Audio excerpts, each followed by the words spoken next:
শত্রুকে চুপ থেকেও জব্দ করার কৌশল মনে হলো নিজে কিছু না বলে, প্রতিশোধ না নিয়ে কৌশলে এমন অবস্থানে পৌঁছান যেখানে শত্রু নিজেই পরাজিত হয়ে যায় বা লজ্জিত হয়। 1. নিজেকে উন্নত করো। তোমার সফলতা হবে শত্রুর জন্য সবচেয়ে বড় জবাব।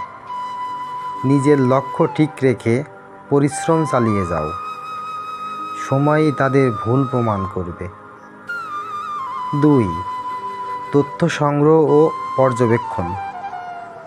চুপ থাকা মানে বোকার মতো চুপ থাকা না, বরং শত্রুর কার্যকলাপ মনোযোগ দিয়ে পর্যবেক্ষণ করো। কখন কিভাবে প্রতিক্রিয়া দেওয়া উচিত তা বুঝে নাও। 3. উল্টো ফাঁদে ফেলা। শত্রু অনেক সময় চায় তুমি রেগে যাও বা ভুল করো। তুমি চুপ থেকে তার ফাঁদে না পড়ে তাকে ধীরে ধীরে নিজের জালে জড়াতে পারো। 4.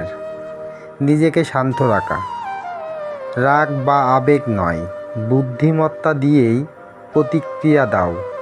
চুপ থাকা মানে নিজেকে নিয়ন্ত্রণ রাখা, যা অনেক শক্তিশালী অস্ত্র। 5.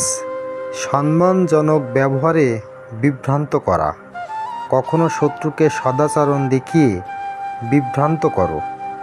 এতে তারা তোমার দুর্বলতা না বুঝে আত্মতুষ্টিতে ভুগবে এবং ভুল করবে।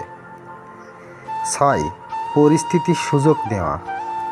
সময় এলে শত্রু যখন দুর্বল তখন চুপচাপ কৌশলীভাবে পদক্ষেপ নাও, যাতে তারা বুঝতেই না পায় কখন হার মানল।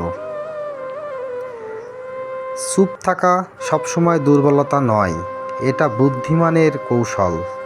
যখন ঠিক সময়ে ঠিক কাজটি করবে তখন জয়ের জন্য কথার দরকার হবে না।